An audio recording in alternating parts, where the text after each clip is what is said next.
in the frozen wastelands of the Eastern Front during World War II, where death lurked behind every snowdrift and survival depended on split-second decisions, there emerged a figure so unlikely, so unexpected, that even her own commanders initially dismissed her as nothing more than a patriotic dreamer. Her name was Lyudmila Mikhailovna Pavlichenko, and on one extraordinary day in 1942, she would prove that the most dangerous assumptions are the ones we make about who can and cannot kill. Before we jump back in, tell us where you're tuning in from, and if this story touches you, make sure you're subscribed, because tomorrow, I've saved something extra special for you. But let's start at the beginning, because Lyudmila's story didn't begin with a rifle in her hands. It began with books, with dreams of history and archaeology, with a young woman who believed that knowledge and education were the keys to changing the world. Born in 1916 in the small village of Belaya Tserkov, south of Kiev, Lyudmila grew up in a Ukraine that was transforming rapidly under Soviet rule. Her father worked as a machinist, her mother as a teacher, and they instilled in their daughter a fierce love of learning and an unwavering belief in the power of determination. As a child, Lyudmila was quiet, studious, and utterly unremarkable. In the eyes of most who knew her, she excelled in school, devoured books about ancient civilizations, and dreamed of becoming a historian. Her classmates remembered her as serious, perhaps even stern, but never as someone who would one day be feared across entire sectors of the German front lines. She was the kind of girl who stayed after class to help teachers, who spent her weekends in libraries rather than at parties, who seemed destined for a life of quiet academic achievement. But Ukraine in the 1930s was not a place where anyone could remain untouched by the realities of an increasingly militarized world.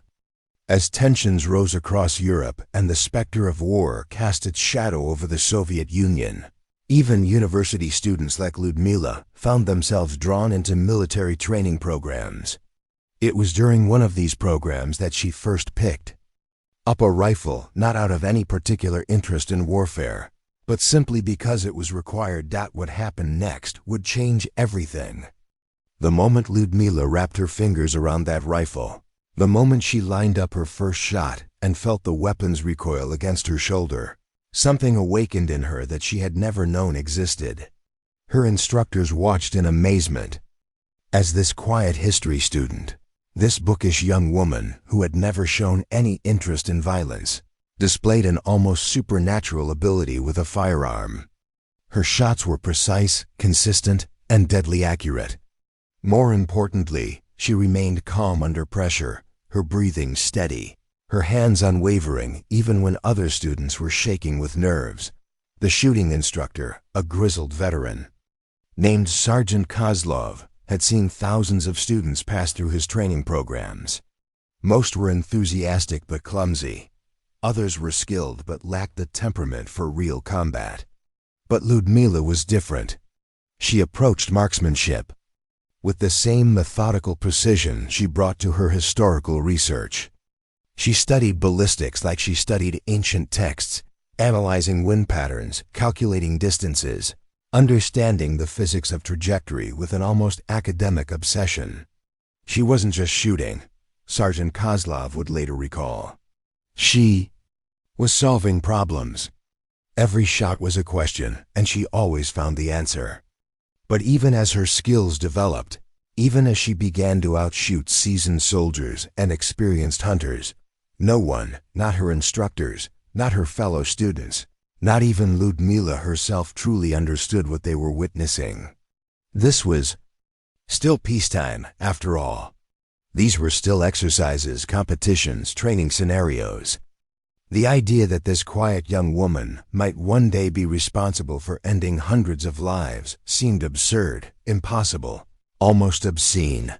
Lyudmila graduated from Kiev University with honors, her thesis on the ancient Slavic peoples earning praise from professors who saw in her a future academic star. She took a position as a researcher, settled into what seemed like it would be a quiet, scholarly life, and might have remained forever unknown to history, if not for the events of June 22nd, 1941. That was the day Operation Barbarossa began. That was the day 3 million German soldiers poured across the Soviet border. That was the day Lyudmila Pavlichenko's world, like the world of millions of other Soviet citizens, changed forever. The news reached Kiev within hours. German forces were advancing rapidly across multiple fronts. The Soviet military, caught off guard despite intelligence warnings, was struggling to mount an effective defense. Panic spread through the city as residents realized that the war they had feared was no longer a distant possibility, but an immediate, terrifying reality. Most of Lyudmila's colleagues and friends talked about evacuation, about fleeing east to safety, about waiting for the Red Army to push back the invaders. But Lyudmila had different plans. She went to her small apartment, retrieved the rifle she had kept from her military training, and walked to the nearest recruitment office. The recruitment office in Kiev was chaos incarnate. Hundreds of men, from teenagers barely old enough to shave to grandfathers who remembered the previous war, crowded into a building designed to handle maybe 50 people at most. The air was thick with cigarette smoke, nervous sweat, and the kind of desperate energy that comes when ordinary people realize their ordinary lives are about to end forever. Lyudmila stood in line for 3 hours, her rifle slung over her shoulder, her university credentials in her pocket, and her determination burning like a cold flame in her chest. Around her, men joked nervously, boasted about their plans to kill Germans, or stood in grim silence contemplating what lay ahead. She said nothing, observed everything, and waited. When she finally reached the front desk, the recruiting sergeant looked up from his paperwork with the weary expression of a man who had been processing volunteers for 18 hours straight. He was middle-aged, heavy-set, with the kind of mustache that had been popular in the 1920s and the tired eyes of someone who had seen too much bureaucracy and not enough action. "Name?" he asked without looking up. "Lyudmila Mikhailovna Pavlichenko." "Age?" 25. "Occupation?" "Historian?" "University researcher." It was only then that he looked up, and when he did, his expression shifted from boredom to confusion to something approaching amusement. Here was a young woman, clearly educated, clearly from a good family, clearly someone who had never worked with her hands or faced real hardship. She was tall, yes, and she carried herself with confidence, but she was still just a girl playing at being a soldier. "Miss," he said, his voice taking on the patronizing tone men often used when addressing women they considered out of their depth. "We appreciate your patriotic enthusiasm, we really do. But perhaps you should consider other ways to serve the motherland. The medical corps is always looking for nurses. Or you could work in a factory, help with supplies. "I want to be a sniper," Lyudmila said simply. The sergeant's amusement turned to incredulity. Behind her, several men in line chuckled. Someone made a joke about women and their delicate sensibilities. Someone else wondered aloud if she even knew which end of a rifle the bullet came out of. "Miss," the sergeant said again, his patience clearly wearing thin, "sniping is serious business. It's not target practice at a summer camp. It's about killing men, real men, enemy soldiers who are trying to kill you. It's about lying in frozen mud for hours, about making life and death decisions in split seconds, about doing things that would give nightmares to most people. It's not women's work," Lyudmila finished for him. "Is that what you're trying to say?" The sergeant's face reddened.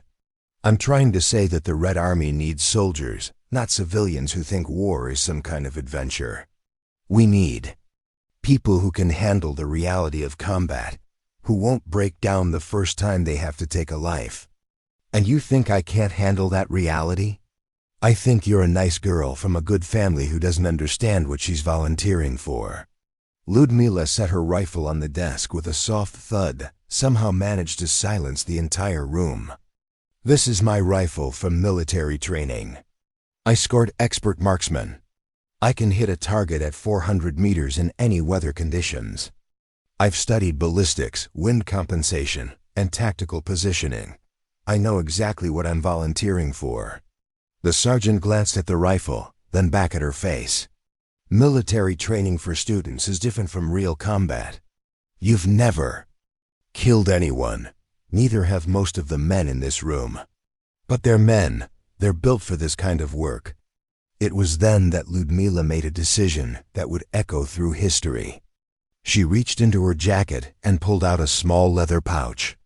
From it, she withdrew a single bullet, one she had been saving, one she had crafted herself during her training, one that represented everything she had learned about precision, patience, and the devastating power of perfect aim.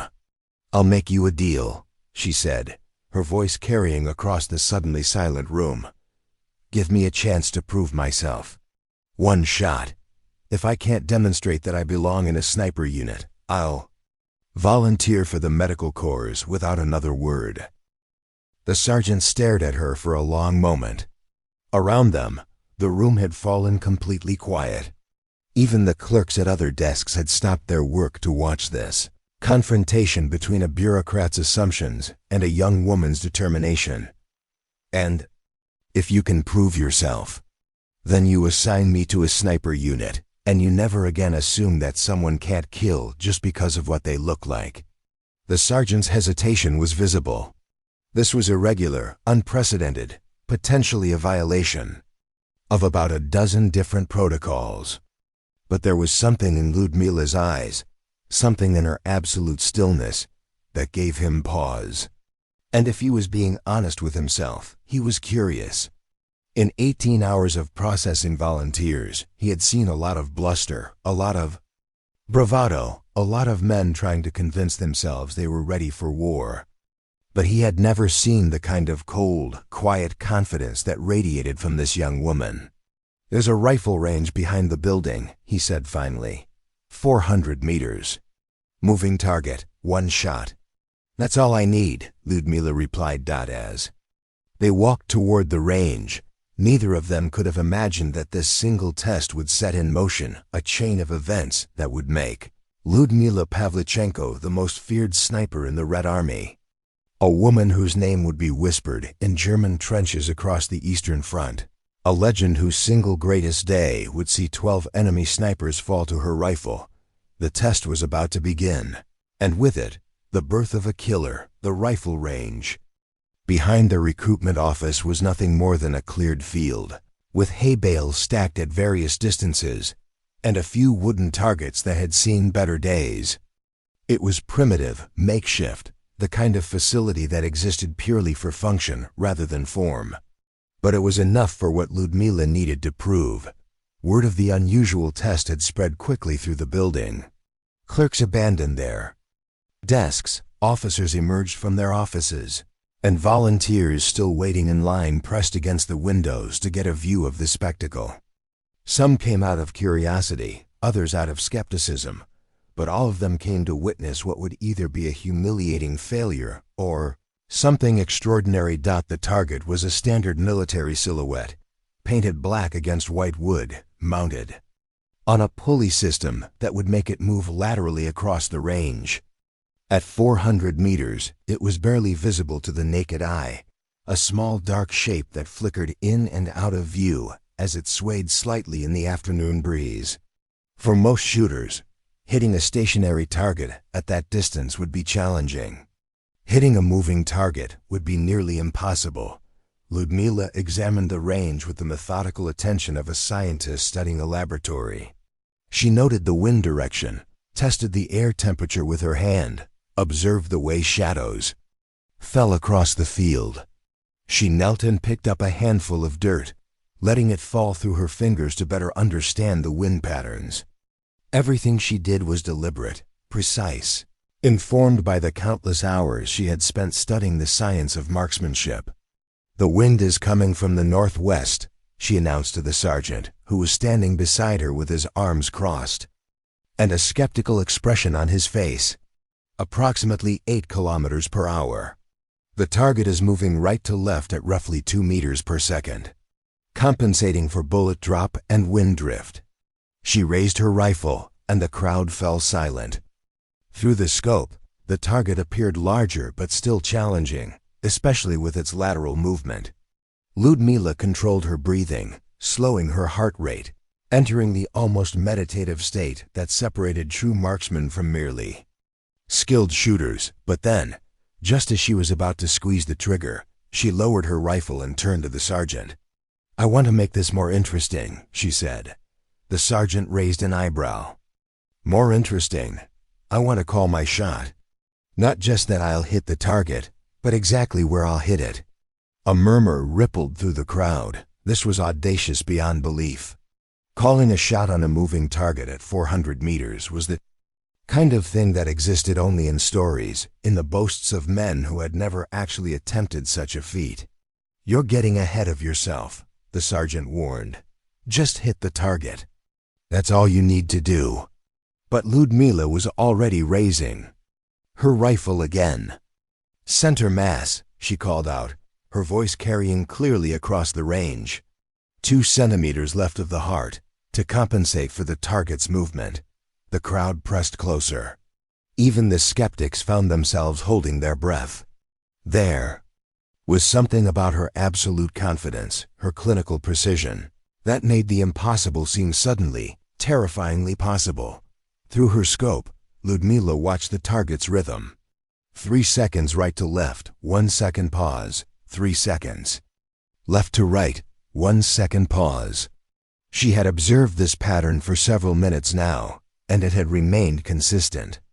The target would reach the center of its trajectory in ... Now the rifle cracked like thunder.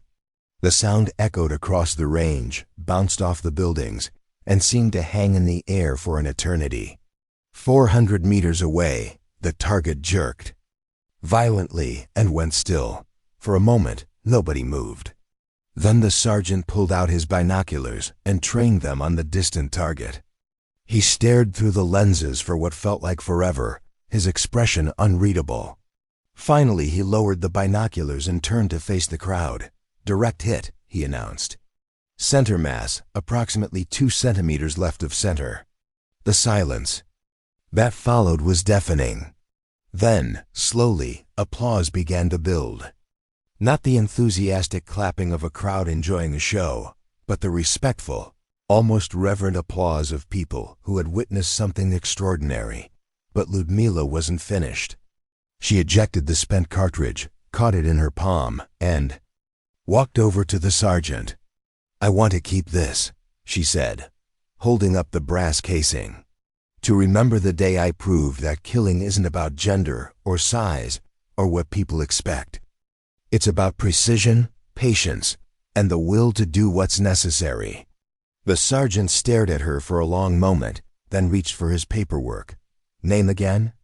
"Lyudmila Mikhailovna Pavlichenko. Assignment preference? Sniper unit. Frontline combat." As he wrote, the sergeant found himself wondering what he had just unleashed. This young woman, this quiet historian who had just demonstrated shooting skills that would make veteran soldiers weep with envy, was asking to be sent to the most dangerous, most psychologically demanding position in the entire Red Army. She was volunteering to become a killer, and she was doing it with the same calm professionalism she might have brought to cataloging ancient artifacts. "You understand," he said as he handed her the assignment papers, "that there's no going back from this. Once you take your first life, once you cross that line, you can never be the person you were before." Lyudmila folded the papers carefully and placed them in her jacket pocket.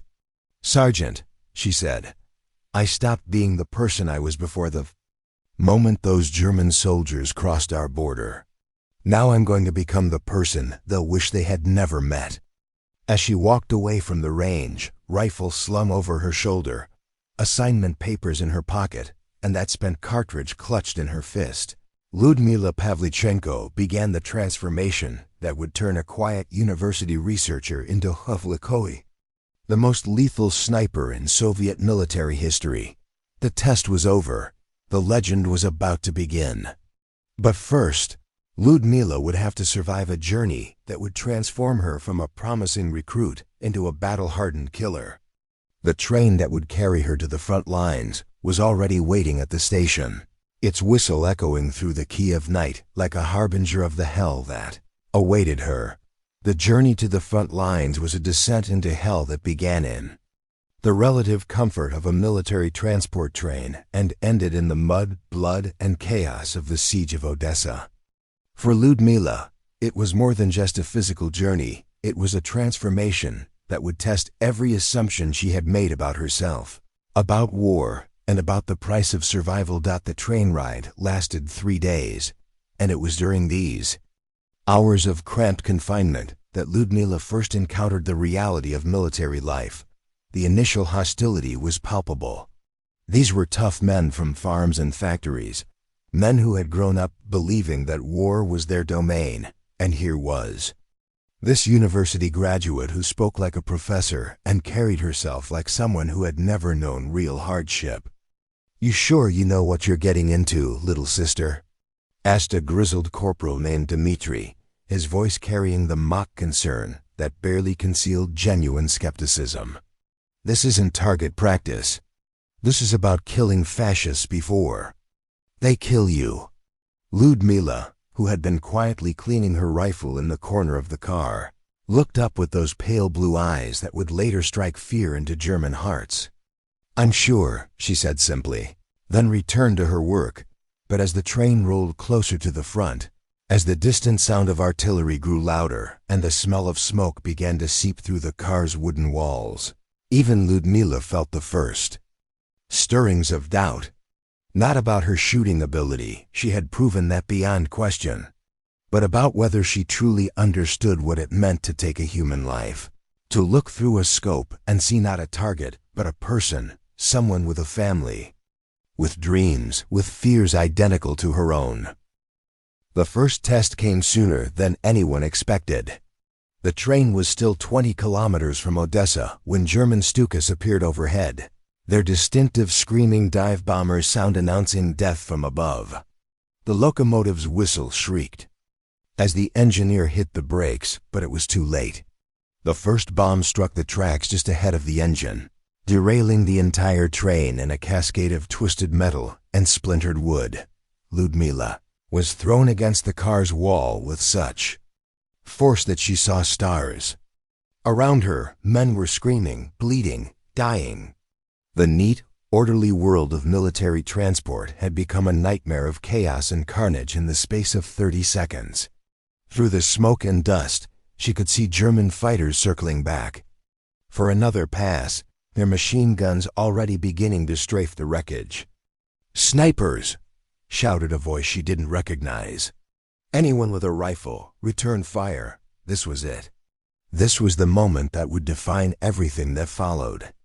Lyudmila crawled through the wreckage to a gap in the car's wall, raised her rifle, and looked through the scope at her first real target. Not a wooden silhouette or a hay bale, but a Messerschmitt Bf 109 racing toward her at 400 kilometers per hour.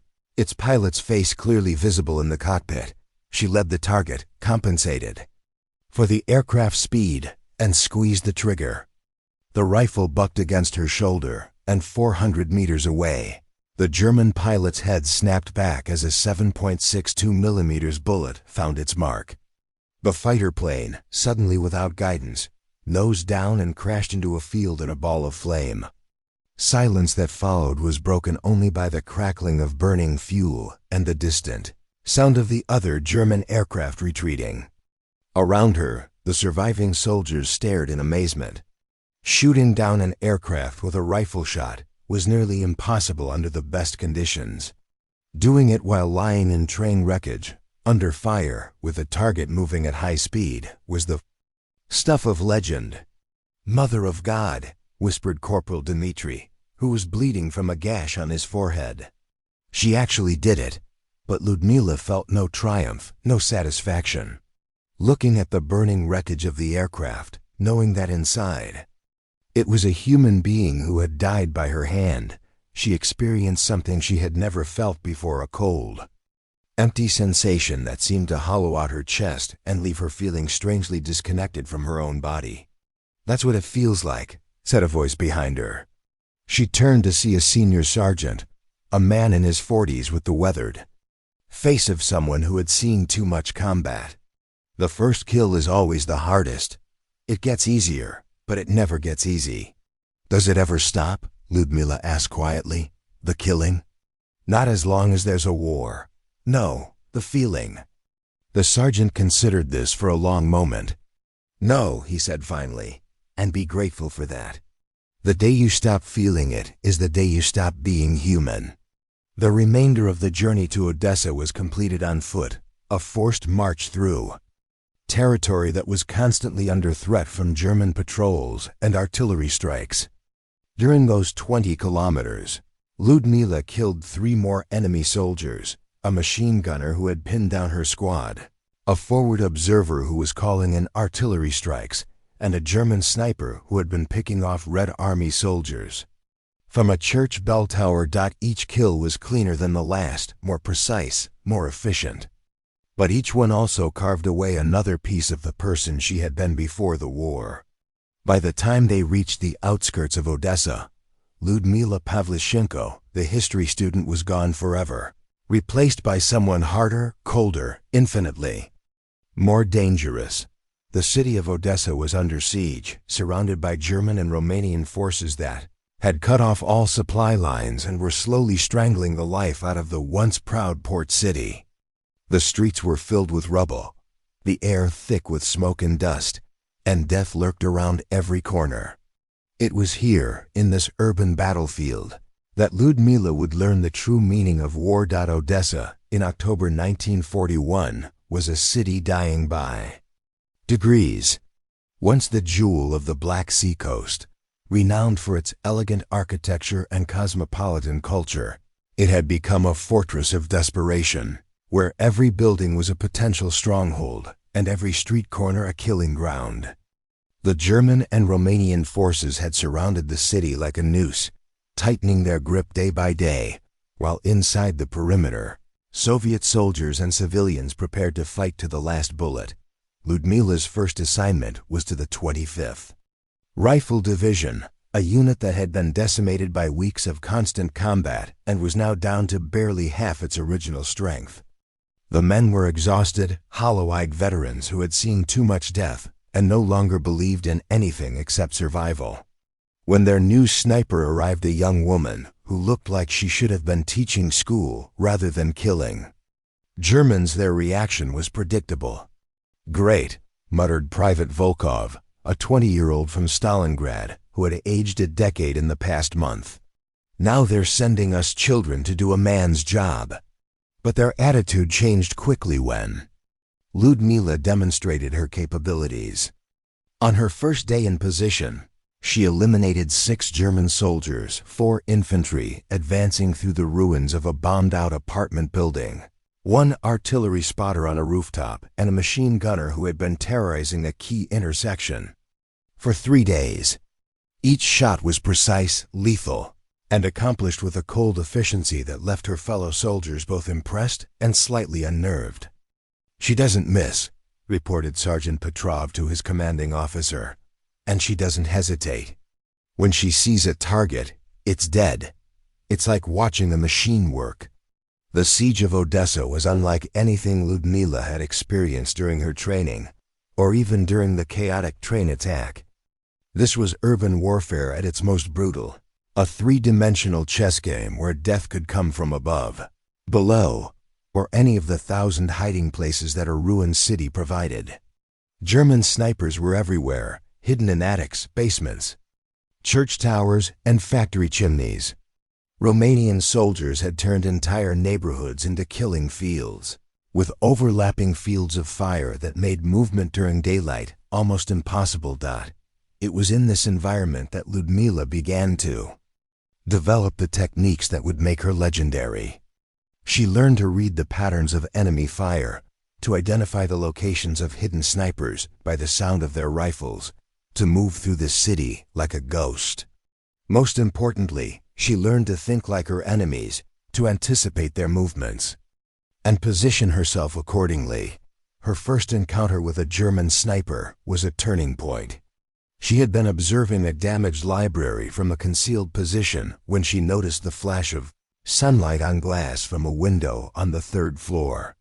Most soldiers would have simply marked the location and called for artillery. But Lyudmila was different. She studied the building, noted the angle of the window, calculated the most likely position for the sniper, and began to plan her approach. The hunt took 6 hours. Moving from building to building, crawling through rubble, using destroyed staircases, and collapsed walls to get closer to her target, Lyudmila closed the distance 1 meter at a time. When she finally had a clear shot, she was less than 200 meters away, close enough to see the German sniper's face clearly through her scope. He was young, probably no older than herself, with blonde hair and blue eyes that reminded her of her younger brother. For a moment, she hesitated. This wasn't an anonymous figure in an aircraft cockpit or a distant silhouette in a window. This was a human being, someone who might have been a farmer or a shopkeeper before the war, someone who was probably frightened and homesick and just trying to survive. But then she remembered the train attack, the burning city around her, the friend she had already lost to enemy fire. The hesitation passed, and she squeezed the trigger. The German sniper's head snapped back, and he tumbled from his position to the floor below.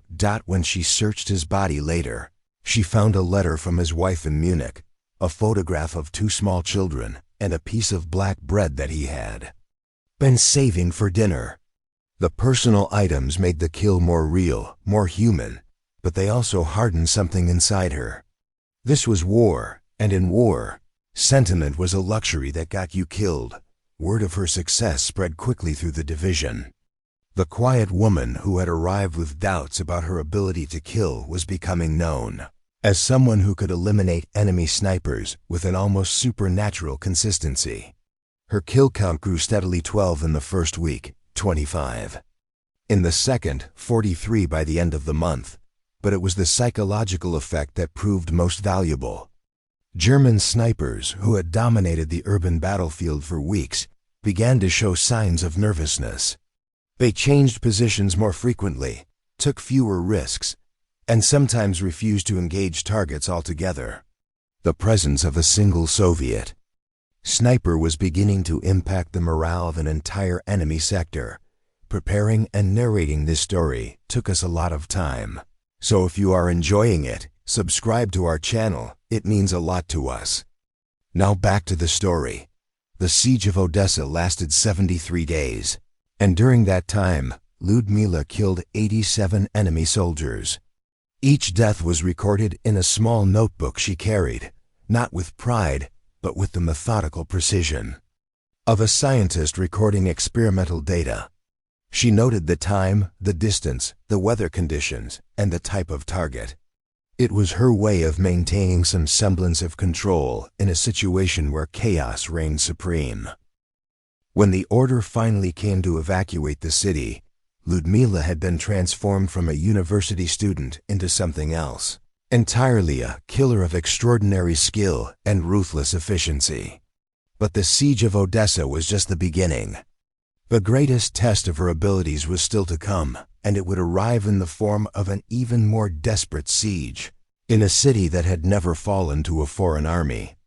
The ships that would carry her across the Black Sea to Sevastopol were already loading supplies and ammunition for what everyone knew would be the most brutal battle of the war. The evacuation of Odessa was a masterpiece of military logistics, executed under the most dangerous conditions imaginable. For 10 days and nights, Soviet ships ran a gauntlet of German submarines, dive bombers, and artillery fire to ferry soldiers and civilians across the Black Sea to the fortress of Sevastopol.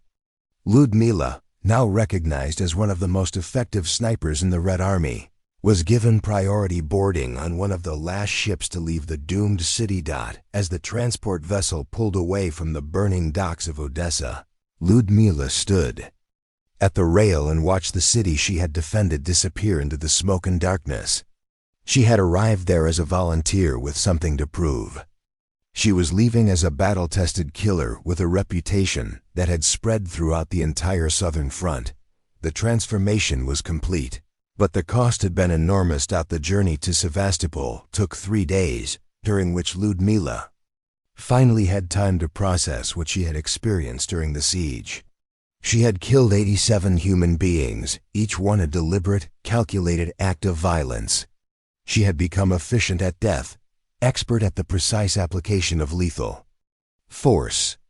But she had also discovered something about herself that was both terrifying and liberating. She was good at war, not just the shooting, though. Her marksmanship was now legendary, but the entire deadly craft of combat.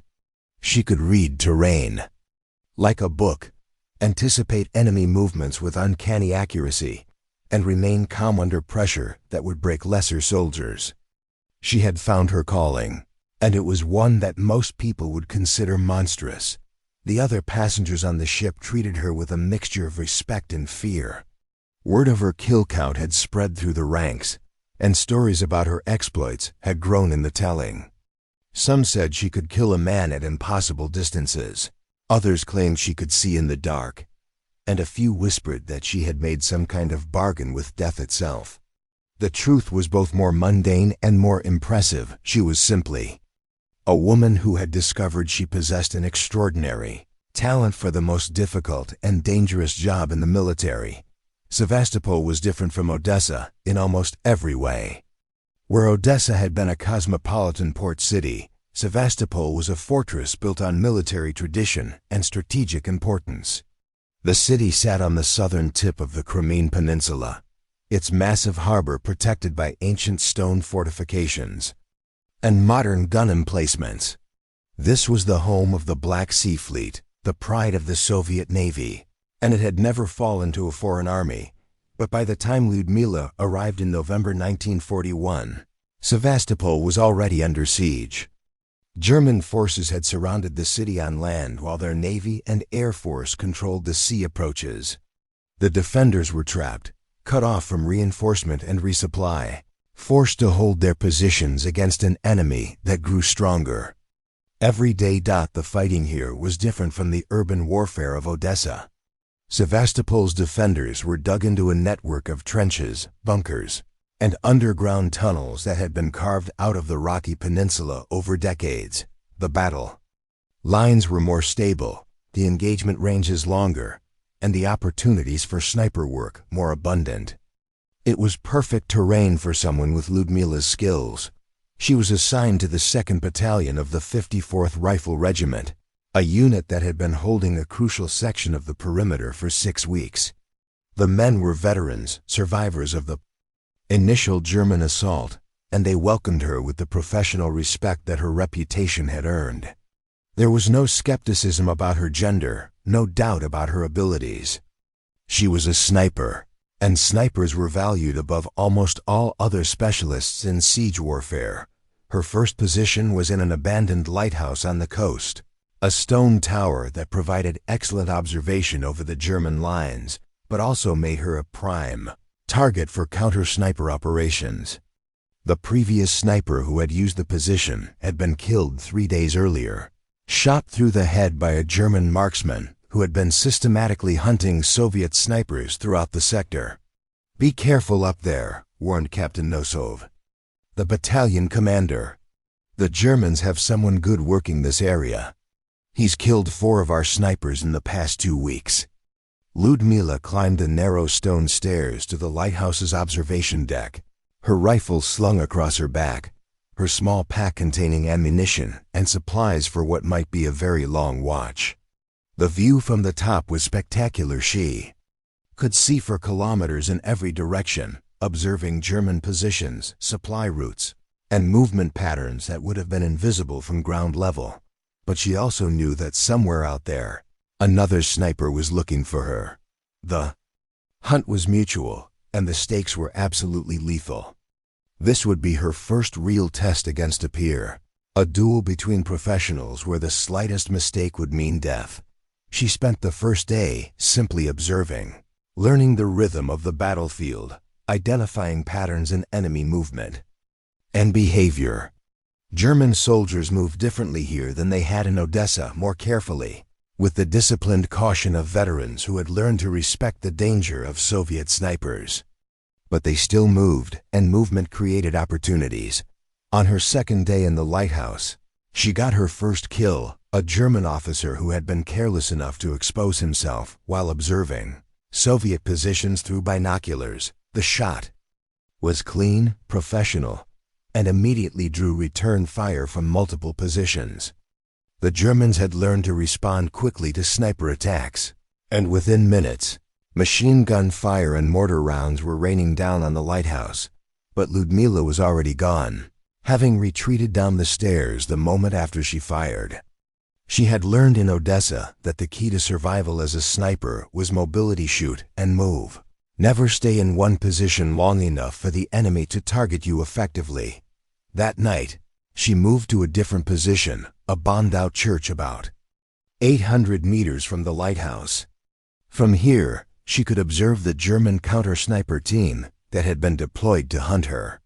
Through her scope, she watched them setting up their equipment, establishing firing positions, and beginning their own hunt for the Soviet sniper, who had killed their officer. The German sniper was good, very good. She could see him moving with the professional competence of someone who had been doing this work for years. His equipment was superior to hers, his support team more experienced, and his position better fortified. On paper, he should have been able to eliminate her easily, but Lyudmila had advantages that didn't show up in any manual. She was smaller, harder to spot, and infinitely more patient. She had been shaped by a culture that valued endurance over efficiency, persistence over perfection. And she had something that her German counterpart lacked: the desperate fury of someone fighting for her homeland. The duel lasted 5 days. During that time, Lyudmila killed 11 German soldiers while the enemy sniper killed 3 Soviets. It was a deadly game of cat and mouse, with each sniper trying to anticipate the other's moves, to think one step ahead, to find the perfect shot that would end the contest permanently.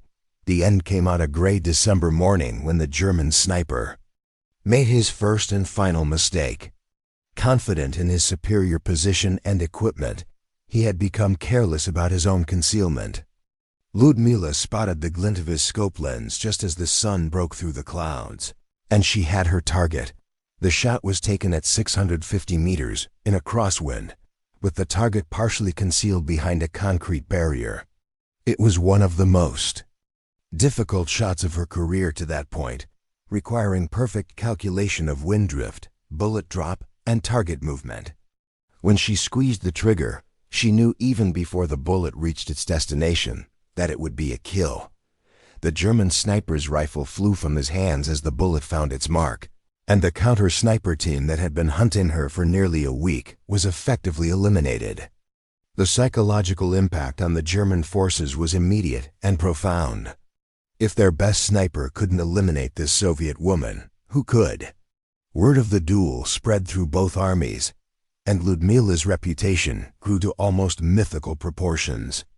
She was no longer just a skilled sniper. She was becoming a symbol of Soviet resistance, a reminder that the defenders of Sevastopol would not be easily defeated. But even as her legend grew, Lyudmila knew that greater challenges lay ahead. The German forces were being reinforced, their tactics were evolving, and the siege of Sevastopol was entering its most dangerous phase. What she didn't know was that German high command was already planning something unprecedented. Coordinated operation specifically designed to eliminate her and every other Soviet sniper in the city. The day that would define her legacy, the day she would kill 12 enemy snipers, was approaching faster than she could have imagined. By March 1942, the siege of Sevastopol had become a meat grinder that was consuming entire divisions on both sides, and the German plan that had been months in the making was finally ready to execute. The German forces, commanded by General Erich von Manstein, had brought up massive siege artillery, including the legendary 800mm Gustav gun, and were systematically destroying the Soviet defenses with bombardments that shook the earth for miles around. But the defenders, led by Admiral Philip Oktyabrski and General Ivan Petrov, refused to surrender, turning every building, every trench, every pile of rubble into a strongpoint. Lyudmila had been fighting in this hell for 4 months now, and the constant stress of combat was beginning to show. She had lost weight. Her hands trembled slightly when she wasn't actively engaged in shooting, and she had developed the 1,000-yard stare that marked all veteran snipers. Her kill count had risen to 257 confirmed kills, making her one of the most successful snipers in the entire Red Army. But success in war always came with a price, and the price was measured in pieces of one's humanity. The winter had been particularly brutal. Temperatures dropped to -20 degrees Celsius, and the Black Sea froze for the first time in decades. Supplies were running desperately low, ammunition was rationed, and medical supplies were almost non-existent. Men were dying not just from enemy fire, but from frostbite, disease, and simple exhaustion. The city had become a fortress of the damned, where survival was measured in days rather than weeks. But it was during this darkest period that Lyudmila began to notice something disturbing. The German forces were bringing in specialists, not just regular troops, but elite snipers from across the Eastern Front. She could tell by their techniques, their equipment, and their patience. These weren't conscripts or even experienced soldiers. These were professionals who had been trained specifically to hunt other snipers. "They're building a sniper school," reported Lieutenant Mikhailov, an intelligence officer who had been monitoring German communications. "They're using Sevastopol as a training ground, bringing in their best marksmen to learn urban warfare techniques. And they're specifically targeting our snipers." The implications were clear. The Germans weren't just trying to break the siege through conventional means. They were trying to eliminate the snipers who had been making their lives miserable for months. And at the top of their target list was Lyudmila Pavlichenko, the woman who had become a legend on both sides of the front lines. She began to notice the increased attention immediately. German artillery would target her positions more quickly. After she fired, enemy patrols would sweep areas where she had been operating. Most tellingly, she started seeing signs of professional counter-sniper operations, teams of specialists who moved with the kind of coordinated precision that came only from extensive training.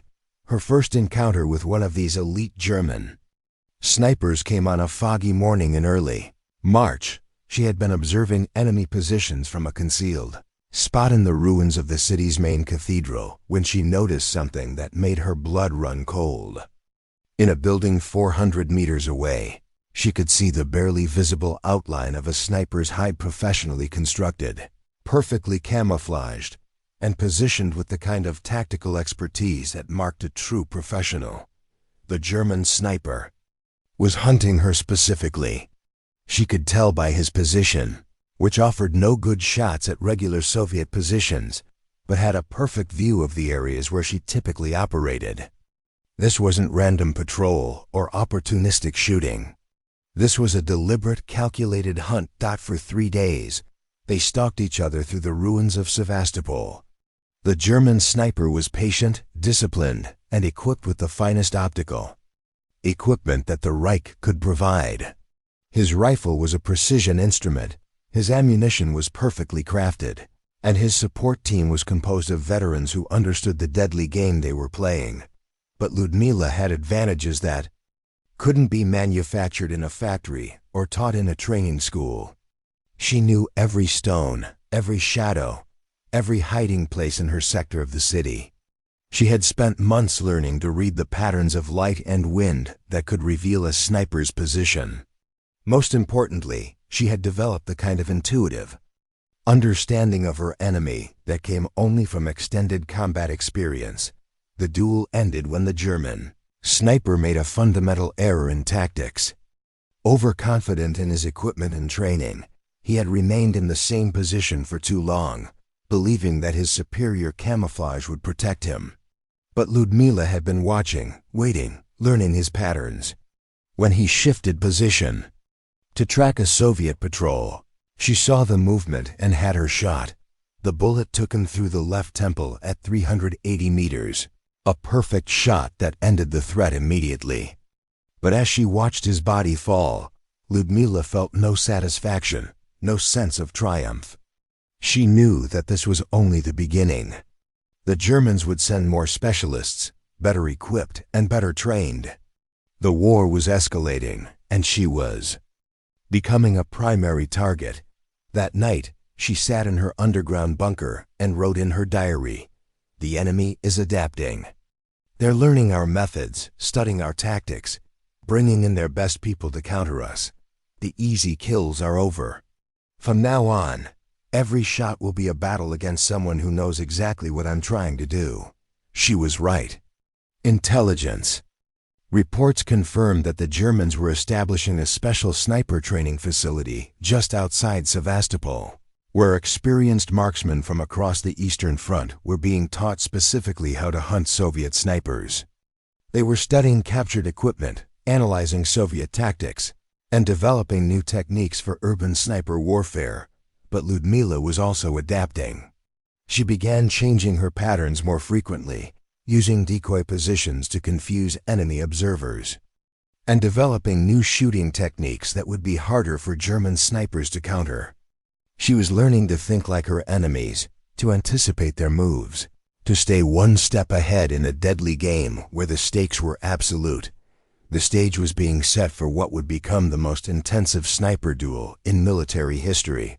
On one side, the German army's best specialists, equipped with superior weapons and supported by the full resources of the Reich's military machine. On the other, a single Soviet woman who had learned to kill with a precision that bordered on the supernatural. The day that would define both their legacies was approaching rapidly. March 19, 1942, would be remembered as the day when Lyudmila Pavlichenko faced her ultimate test and emerged victorious in a way that would shock even her own commanders. As the sun set on March 18th, German snipers were already moving into position, their mission clear: eliminate the Soviet sniper who had become a legend. They had no idea that tomorrow would become her greatest triumph. March 19th, 1942, dawned gray and cold over the besieged city of Sevastopol, and the operation that German High Command had been planning for weeks was finally beginning.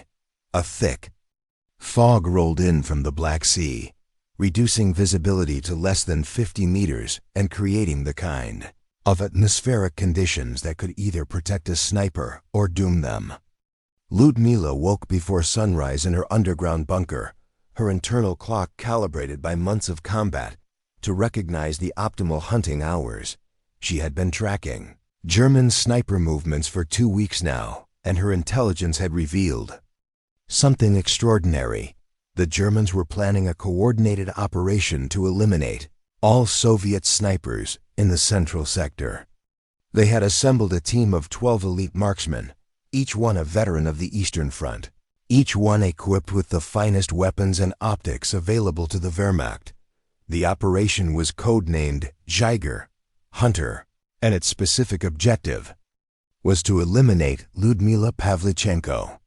The Germans had studied her methods, analyzed her patterns, and concluded that she represented the greatest single threat to their forces in the Sevastopol sector. They were bringing their best people to end her once and for all. But Lyudmila had her own sources of intelligence.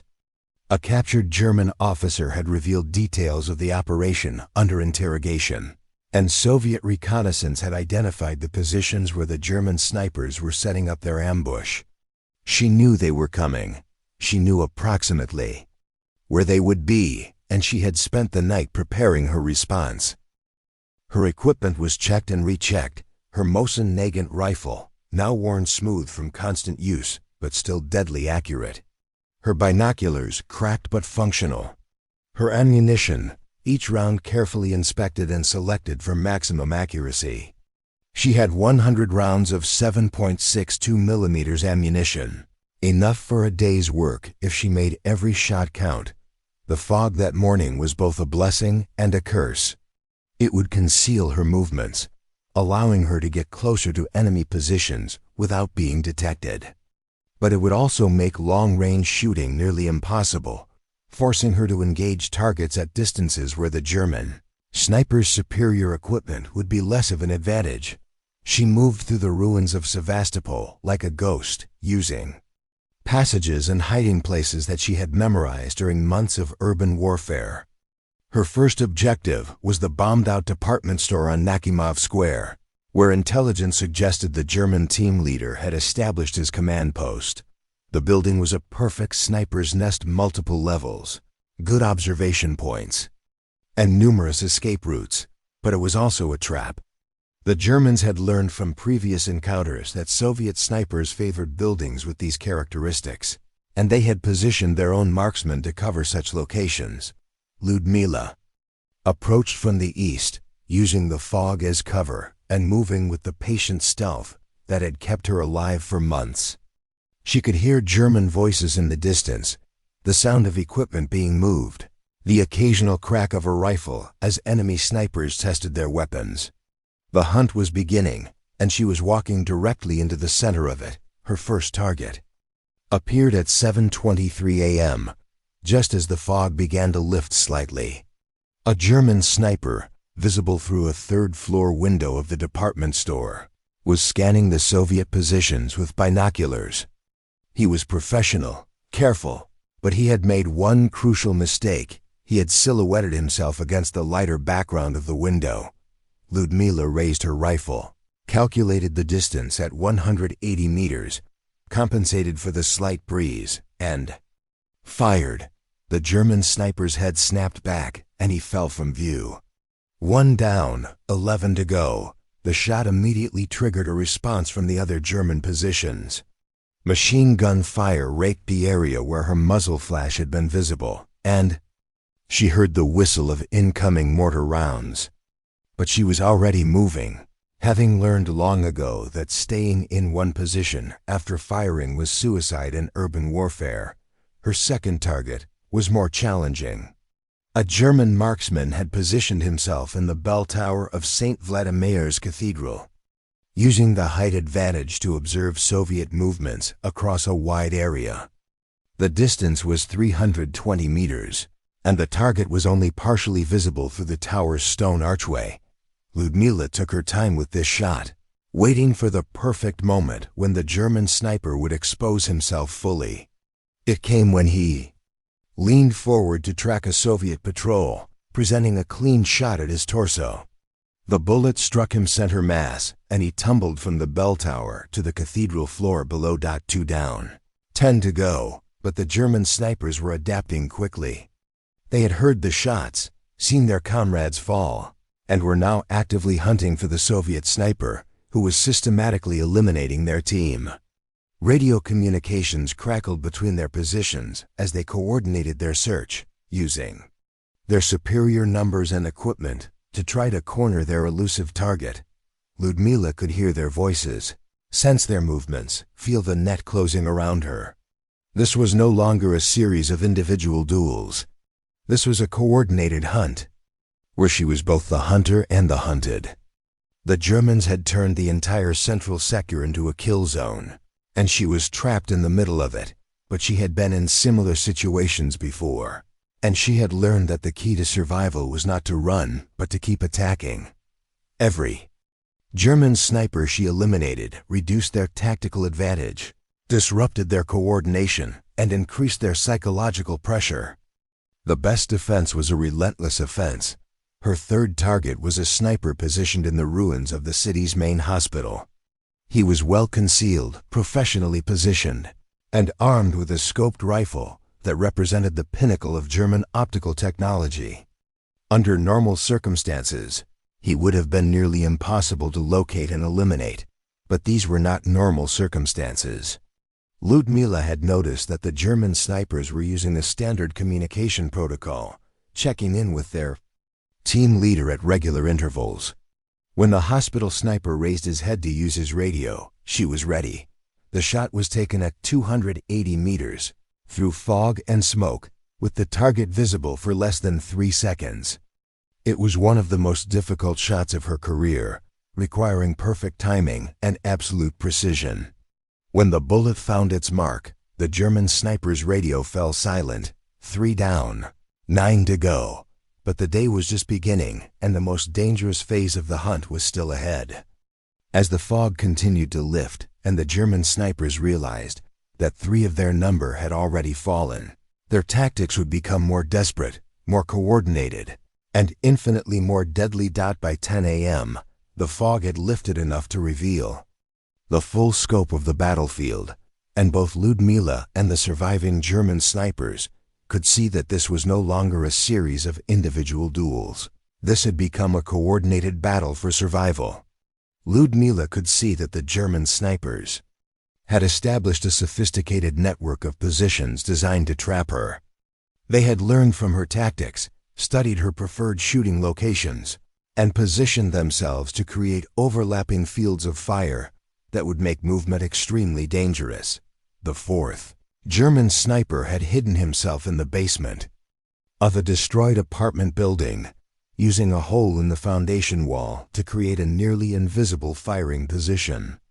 He was patient, professional, and equipped with a rifle that could have ended Lyudmila's career with a single shot. But he had underestimated her ability to think like her enemies.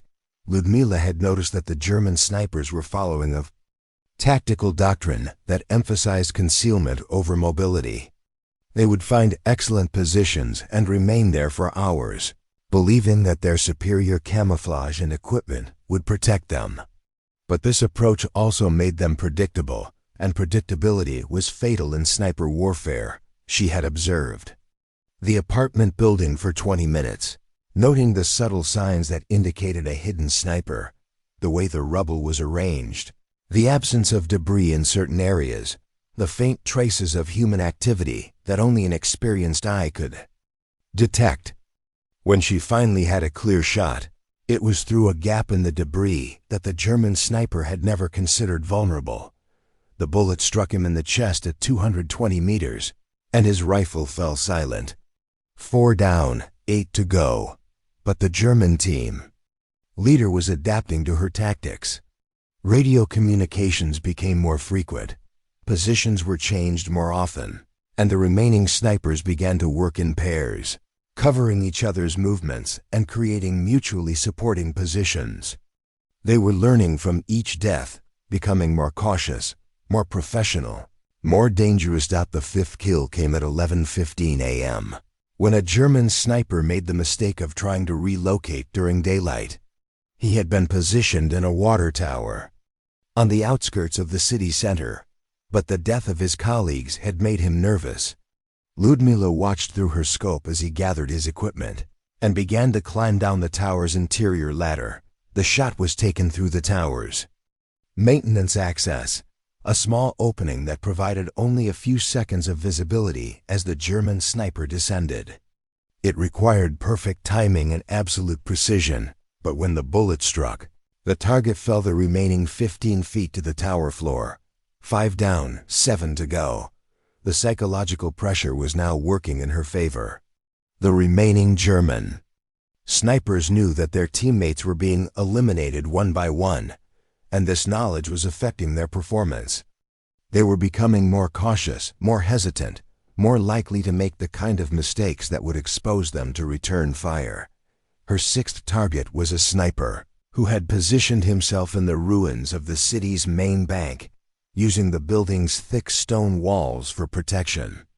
He had created an excellent firing position with multiple escape routes, and under normal circumstances, he would have been nearly impossible to eliminate. But fear had made him careless. Lyudmila noticed that he kept checking his radio, looking for updates from his team leader, exposing himself for brief moments each time he moved to receive transmissions. She waited patiently, her rifle trained on the exact spot where his head would appear, and when he made his final radio check, she was ready. The shot was taken at 190 meters, and the German sniper's radio fell silent permanently. 6 down, 6 to go. But the surviving German snipers were now desperate, and desperation made them dangerous in new ways. They began to take risks, to expose themselves in attempts to locate and eliminate their tormentor. This created opportunities, but it also increased the danger. A desperate sniper was unpredictable, and unpredictability could be fatal. The seventh kill came when a German marksman, frustrated by his inability to locate Lyudmila, exposed himself while trying to get a better view of the battlefield. He had been positioned in a church tower, using the building's height to observe Soviet positions, but his impatience had overcome his training. Lyudmila saw him clearly through her scope, silhouetted against the tower's stone archway. The distance was 340 meters, and wind conditions were challenging, but she had made more difficult shots under worse conditions. When she fired, the German sniper pitched forward and fell from the tower. 7 down, 5 to go.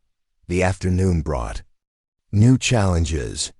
The remaining German snipers had consolidated their positions, creating a defensive network that would be difficult to penetrate. They were no longer hunting her individually. They were working as a coordinated team, using their superior numbers to create overlapping fields of fire. But Lyudmila had advantages that went beyond marksmanship. She knew the city intimately, understood its rhythms and patterns, and could move through it with an efficiency that no foreign soldier could match. She was fighting on her home ground, and that gave her tactical advantages that no amount of training could provide. Her 8th target was a sniper who had made the mistake of establishing a pattern. He had been changing positions every 30 minutes, moving between 3 different buildings in a rotation that he thought would keep him safe. But patterns were vulnerabilities, and Lyudmila had been watching long enough to predict his next move. When he appeared in the window of the 3rd building, she was already waiting. The shot was taken at 260 meters, and the German sniper never knew what hit him. 8 down, 4 to go, but the most dangerous phase of the hunt was still ahead. The 4 remaining German snipers were the best of the best, the ones who had survived by being better, smarter, and more ruthless than their colleagues. They knew they were being hunted. They knew their hunter was extraordinarily skilled, and they were prepared to do whatever it took to survive. The final phase of the battle was about to begin, and the 4 remaining German snipers were no longer just trying to complete their mission. They were fighting for their lives against an enemy who had proven herself superior to 8 of their colleagues. By 2 p.m., the battlefield had become eerily quiet. The usual sounds of war artillery fire, machine gun bursts, the shouts of soldiers had faded to a background murmur as both sides seemed to sense that something extraordinary was happening. 8 German snipers lay dead, victims of a single Soviet marksman who had turned their own hunting operation against them. The 4 surviving German snipers were now fighting for their lives, and they knew it. These were not ordinary soldiers but elite specialists, each one a veteran of multiple campaigns, each one equipped with the finest weapons and optics that German technology could provide. They had survived this long because they were better than their dead colleagues, and they were not going to be eliminated easily. The team leader, Hauptmann Wilhelm Hoffmann, was a veteran of the Polish campaign, the Battle of France, and 18 months on the Eastern Front. He carried a Mauser K9 8K fitted with a Zeiss scope, and he had over 200 confirmed kills to his credit. Through his radio, he coordinated the movements of his 3 remaining men, trying to create a trap that would finally end the career of the Soviet sniper who had decimated his team. "She's good," he transmitted to his surviving team members. "Better than anyone we've faced. But she's still just one person, and there are 4 of us. We're going to end this." But Lyudmila was listening to their radio communications, having learned enough German during her months of combat to understand their tactical discussions. She knew they were planning something, and she knew it would be dangerous. The easy kills were over. Now came the real test of her skills. Her 9th target was Unteroffizier Hans Müller, a sniper from Bavaria who had been assigned to the eastern flank of the German position. He was professional, careful, and equipped with a rifle. that was arguably superior to her own. But he had made one crucial mistake. He had chosen a position that offered excellent concealment but limited mobility. Lyudmila approached his position from an unexpected angle, using a drainage tunnel that ran beneath the city streets. When she emerged from a storm drain 50 meters from his position, she had achieved complete tactical surprise. The shot was taken at close range, almost point-blank for a sniper engagement, and Mueller never had a chance to respond. 9 down. 3 to go, but the elimination of Mueller had revealed her position to the remaining German snipers, and they immediately began to converge on her location. Radio chatter increased as they coordinated their movement, and Lyudmila found herself in the most dangerous situation of her career. 3 elite snipers, all of them better equipped than she was, were closing in on her position with the intent to kill. She had perhaps 10 minutes before they would be in position to eliminate her. It was time to take risks, to abandon the patient hunting tactics that had served her so well, and engage in the kind of direct confrontation that usually ended badly for snipers. Her 10th target was Obergefreiter Kurt Steiner, a sniper from Prussia, who had been moving through the ruins of a bombed-out school. He was cautious, professional, and armed with a rifle that could have ended the engagement with a single shot. But he was also predictable, following the standard German tactical doctrine that emphasized methodical movement and secure positions. Lyudmila intercepted him as he moved between buildings, catching him in the open for just a few seconds. The shot was taken at 150 meters through smoke and debris, with the target moving at a fast walk. It was one of the most difficult shots of the day, requiring perfect lead calculation and absolute precision. When the bullet struck, Steiner stumbled and fell, his rifle clattering across the rubble. 10 down, 2 to go, but the final 2 German snipers were now in position, and they had achieved something that none of their predecessors had managed. They had located Lyudmila's position and were preparing to eliminate her. Through her scope, she could see them moving with the coordinated precision of a well-trained team, each one covering the other's approach. The penultimate duel was with Gefreiter Friedrich Weber, a sniper from the Rhineland who had survived the entire Eastern Front campaign through a combination of skill, luck, and absolute ruthlessness. He was positioned in a bombed-out factory, using the building's industrial architecture to create a nearly impregnable firing position. The engagement lasted 20 minutes, a deadly game of cat and mouse where both snipers tried to outmaneuver the other. Weber was skilled, patient, and equipped with superior optics. But Lyudmila had something he lacked, the desperate fury of someone fighting for her homeland. The end came when Weber made a slight adjustment to his position, exposing himself for less than 2 seconds. It was enough. Lyudmila's shot took him through the left eye at 220 meters, and his rifle fell silent forever. 11 down, 1 to go. But the final German sniper, Hauptmann Hoffmann himself, was not going to be eliminated easily. He was the best of the best, a man who had survived by being better than everyone else, and he was not going to fall victim to the same tactics that had claimed his team. The final duel was about to begin, and it would test everything that Lyudmila had learned about the deadly art of sniper warfare. This was no longer about numbers or equipment. This was about who wanted to survive more, who was willing to take greater risks, who could remain calm under the ultimate pressure. The sun was beginning to set over Sevastopol, and the day that had begun with 12 German snipers hunting one Soviet woman was about to end with the most intense sniper duel in military history.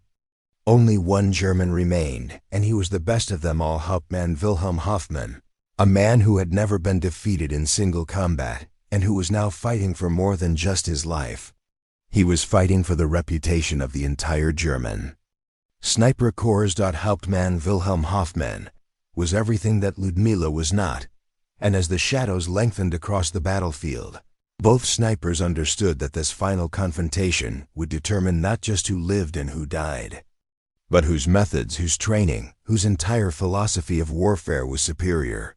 Where she was small and quick, he was large and methodical. Where she relied on intuition and local knowledge, he depended on superior equipment and textbook. Tactics. Where she fought with the desperate fury of someone defending her homeland, he fought with the cold professionalism of a man who had made killing his career. But they shared one crucial characteristic: neither of them had ever been defeated. In single combat, Hoffman had eliminated 17 enemy snipers during his career, each one a skilled marksman who had thought themselves capable of surviving against the best the Wehrmacht had to offer. Lyudmila had killed over 300 enemy soldiers, including some of the most skilled snipers in the German army. Now, as the sun began to set over the ruins of Sevastopol, these two masters of their deadly craft prepared for a duel that would test every skill they had learned, every instinct they had developed, every lesson they had absorbed during their careers as professional killers. Hoffman had chosen his position with the meticulous care of a man who understood that this would be his final engagement. He had established himself in the ruins of the city's main hospital, using the building's reinforced concrete structure to create a firing position that was nearly impregnable. The location offered excellent observation over the entire central sector, multiple escape routes, and the kind of physical protection that could stop anything short of a direct artillery hit. His rifle was a masterpiece of German engineering. A Mauser K9 8K fitted with a Zeiss ZF-42 scope, equipped with match-grade ammunition that had been hand-selected for maximum accuracy. The weapon was capable of placing shots within a 2-inch circle at 400 meters, and in Hoffman's hands, it was a precision instrument of death. Lyudmila, by contrast, was armed with a rifle that had been mass-produced in a Soviet factory, fitted with a scope that was functional but crude by German standards, and loaded with ammunition that was reliable but not precision-crafted. Her weapon was a tool of war rather than a work of art, designed for effectiveness rather than perfection, but she had advantages that no factory could manufacture. She knew every stone, every shadow, every hiding place in her sector of the city. She had spent months learning to read the patterns of light and wind that could reveal a sniper's position. Most importantly, she had developed the kind of intuitive understanding of urban warfare that came only from surviving hundreds of engagements. The duel began at 4:30 p.m. when Hoffman fired his first shot. It was a probing round designed to test Lyudmila's position and gauge her response. The bullet struck a concrete wall 6 inches from her head, sending fragments of stone cascading around her. It was a demonstration of his skill, a warning that he knew exactly where she was hiding. Lyudmila's response was equally professional. She fired a single shot at Hoffman's muzzle flash, not expecting to hit him but warning him that she was equally capable of precision fire.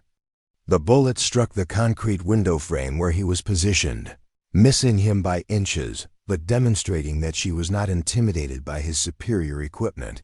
For the next hour, they engaged in a deadly game of chess, each move calculated to gain a tactical advantage while minimizing exposure to return fire. Hoffman would fire from one position, then move to another, trying to confuse Lyudmila about his exact location. She would respond with shots designed to force him into less favorable positions, gradually restricting his movement options. The key moment came when Hoffman made a slight tactical error.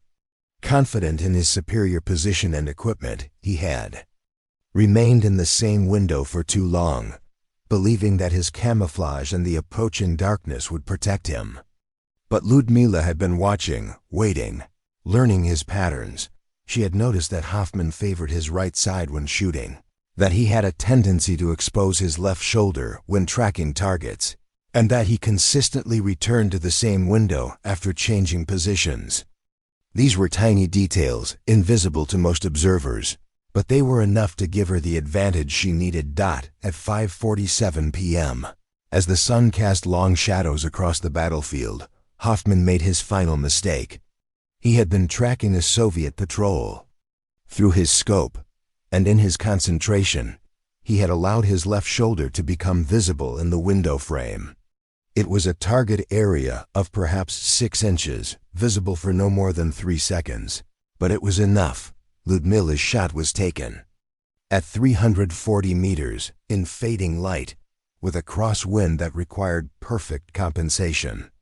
The bullet struck Hoffman in the left shoulder, spinning him around and sending his rifle flying from his hands. He was wounded but not killed, and he immediately began to crawl toward cover. But Lyudmila was already moving, using the distraction of her first shot to relocate to a position that would give her a clear view of Hoffman's retreat route. She had studied the hospital's layout during weeks of observation, and she knew exactly where he would go. When Hoffman appeared in the doorway of the hospital's emergency exit, she was ready. The second shot was taken at 280 meters, and it was perfectly placed. Hoffman fell in the doorway, his rifle beyond reach. His mission failed. 12 down. None to go. As silence fell over the battlefield, and the reality of what she had accomplished began to sink in, Lyudmila understood that this moment would define not just her legacy, but her entire future. She had faced 12 of Germany's best snipers, men who had been specifically trained and equipped to eliminate her, and she had emerged victorious. But the cost had been enormous, not just in ammunition and energy, but in something deeper, something that touched the very core of who she was. She had killed 12 human beings in a single day. 12 men who had families, dreams, fears, and hopes identical to her own. 12 professionals who had been doing their jobs, following their orders, trying to survive in a war that none of them had chosen. The magnitude of what she had accomplished was staggering, but so was the weight of what it meant. As she made her way back to Soviet lines through the gathering darkness, Lyudmila carried with her the equipment of the dead German snipers' rifles, scopes, ammunition, and personal effects that would be valuable for intelligence purposes. But she also carried something else, the knowledge that she had crossed a line that could never be uncrossed. The radio chatter from German positions that night was frantic, desperate, almost panicked. An entire elite sniper team had been eliminated by a single Soviet marksman. The psychological impact was immediate and profound. German snipers throughout the Sevastopol sector began to show signs of nervousness, reluctance to engage, and outright fear. But for Lyudmila, the victory felt hollow. She had proven herself beyond any doubt, had demonstrated skills that bordered on the supernatural, had accomplished something that would be remembered as long as wars were fought. Yet as she sat in her bunker that night, cleaning her rifle and recording the day's events in her logbook, she felt empty, drained, fundamentally changed. The woman who had volunteered for military service 9 months earlier, full of patriotic enthusiasm and naive courage, was gone forever. In her place was something harder, colder, infinitely more dangerous, a killer of extraordinary skill who had learned to apply death with scientific precision. But what she didn't know was that her war was about to take a completely different turn, one that would transform her from a weapon into a symbol. News of Lyudmila's extraordinary achievement spread through the Red Army like wildfire, and within hours her life would change in ways she could never have anticipated. Within hours of the engagement, reports were reaching division headquarters, then Army Command, then the highest levels of the Soviet military hierarchy. A single sniper had eliminated an entire German specialist team in one day, something that military theorists would have considered impossible. General Ivan Petrov, the defender of Sevastopol, requested a personal meeting with Lyudmila the morning after her historic day. She found him in his underground command post, a reinforced bunker deep beneath the city that served as the nerve center for the entire defense operation. He was a hard man, weathered by decades of military service, someone who had seen enough war to be impressed by very little. But when he looked at Lyudmila, there was something approaching awe in his eyes. "Tell me exactly what happened yesterday," he said without preamble. Lyudmila gave him a precise clinical report of the engagement. She described each shot, each tactical decision, each moment of the 12-hour battle with the dispassionate accuracy of a scientist describing an experiment. She showed no emotion, expressed no pride, demonstrated none of the satisfaction that might be expected from someone who had accomplished the impossible. When she finished, Petrov sat in silence for several minutes. Finally he spoke. In 30 years of military service, I have never heard of anything comparable to what you accomplished yesterday. You eliminated 12 elite enemy specialist men who had been specifically trained to kill you, without losing a single friendly casualty. It's unprecedented. I was doing my job, Lyudmila replied simply. Your job, Petrov repeated. Your job was to be a sniper. What you did yesterday goes far beyond the duties of any sniper. You single-handedly neutralized a major enemy operation, disrupted German tactical planning for the entire sector, and probably saved dozens of Soviet lives. He reached into his desk and withdrew a folder containing official documents. I'm recommending you for the Hero of the Soviet Union, the highest decoration our country can bestow. I'm also recommending that you be withdrawn from frontline service. The last statement caught Lyudmila by surprise. Withdrawn? Why? Because you've become too valuable to risk, Petrov explained. Your propaganda value alone is enormous. The story of a young woman who outfought Germany's best snipers will inspire people throughout the Soviet Union. But more than that, you've developed tactics and techniques that need to be taught to other snipers. We need you alive training others, not risking your life in the trenches. Lyudmila felt a mixture of relief and disappointment. Part of her was exhausted by the constant stress of combat, weary of the endless cycle of killing and survival that had consumed her life for almost a year. But another part of her had become addicted to the deadly game, to the precise application of lethal skill that had made her legendary. What if I prefer to remain in combat? She asked. Petrov's expression hardened. This isn't a request, Senior. Lieutenant Pavlichenko, this is an order. You've done enough fighting. Now you're going to help us win the war in other ways. The decision had been made at levels far above her authority.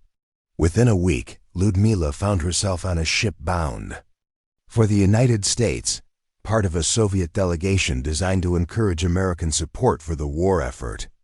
She would spend the next several months touring American cities, speaking to crowds and telling the story of her remarkable achievements. But before she left Sevastopol, she made one final visit to the positions where she had fought for so many months. The city was still under siege, still dying by degrees, still defended by men and women who knew they were probably doomed.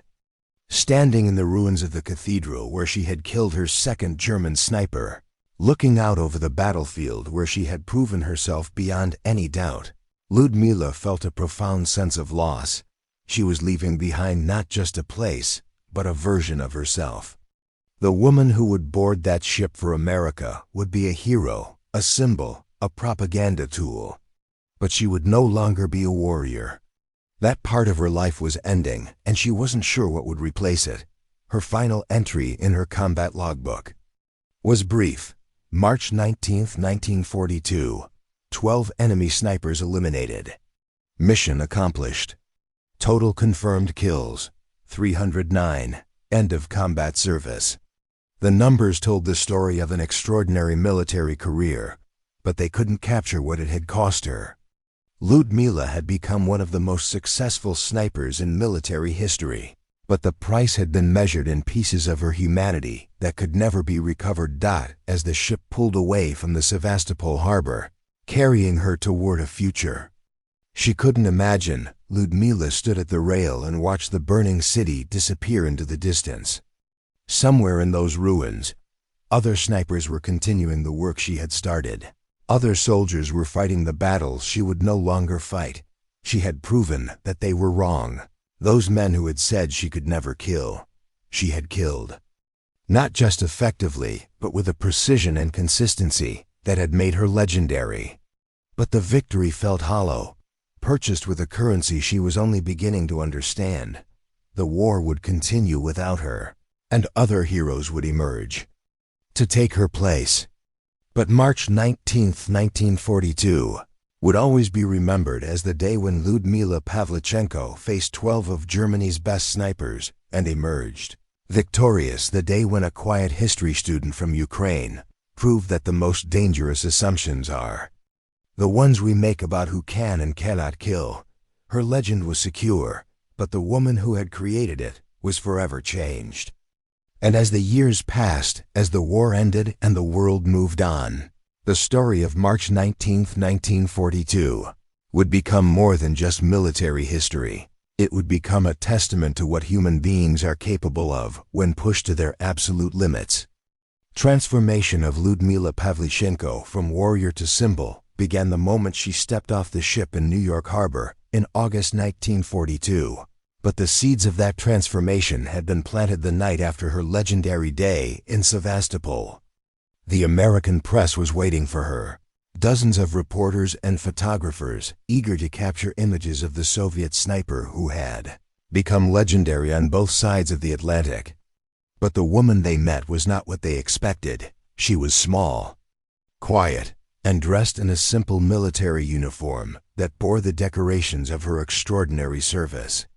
Her pale blue eyes seemed to look through rather than at the people surrounding her, and when she spoke, it was with the measured precision of someone who had learned to weigh every word. This was not the fierce Amazon that American propaganda had imagined, but something more unsettling, a professional killer who looked like someone's daughter or sister. The American tour was a carefully orchestrated campaign designed to encourage support for the Soviet war effort. Lyudmila spoke to crowds in major cities, attended fundraising events, and met with political leaders who wanted to be photographed with the famous Lady Death. But the experience was surreal for someone who had spent the past year in the trenches of Sevastopol. "In my country," she told one audience in Chicago, "we have learned that fascism can only be defeated by those willing to fight it. You cannot negotiate with evil. You cannot compromise with those who seek to destroy everything decent in this world. You can only kill them before they kill you." Her words had an impact that went far beyond their immediate political purpose. Here was someone who had actually faced the enemy, who had looked into the scope of her rifle and seen the faces of those she killed, who spoke about war not as an abstraction, but as a terrible, necessary reality. But the tour also revealed the price of her transformation. In private moments, away from the cameras and crowds, Lyudmila struggled with the weight of what she had become. She had nightmares about the men she had killed, waking in hotel rooms to the phantom sound of rifle fire. She found herself unable to form close relationships, unable to trust anyone completely, unable to relax her constant vigilance. Eleanor Roosevelt, who met with Lyudmila during her visit to the White House, later wrote, "She was one of the most remarkable people I have ever encountered. But there was something indefinably sad about her, as if she carried a burden that could never be shared or fully understood by those who had not experienced what she had experienced. The burden was the knowledge of what she was capable of." Lyudmila had discovered that she possessed an extraordinary talent for killing, and that discovery had changed her in ways that could never be reversed. She had proven that anyone could be trained to take life, but she had also learned that some people were naturally better at it than others, and she was one of the best. When she returned to the Soviet Union in 1943, Lyudmila found a country that had been transformed by war. The desperate days of 1941 and 1942 were over, replaced by a grinding campaign that was slowly but inexorably pushing the German forces back toward their own borders. She was assigned to a training facility where she taught other snipers the techniques that had made her legendary. But teaching the mechanics of marksmanship was easier than conveying the psychological skills that had enabled her to survive. How do you teach someone to remain calm while being hunted by professionals who want to kill you? How do you develop the kind of patience that allows you to wait motionless for hours for the perfect shot? How do you learn to live with the knowledge that you have ended dozens of lives? The rifle is just a tool, she would tell her students. Any good shooter can learn to use it effectively. The real skill is in learning to use yourself, your mind, your instincts, your ability to think like your enemy. The rifle kills the body, but the mind wins the battle.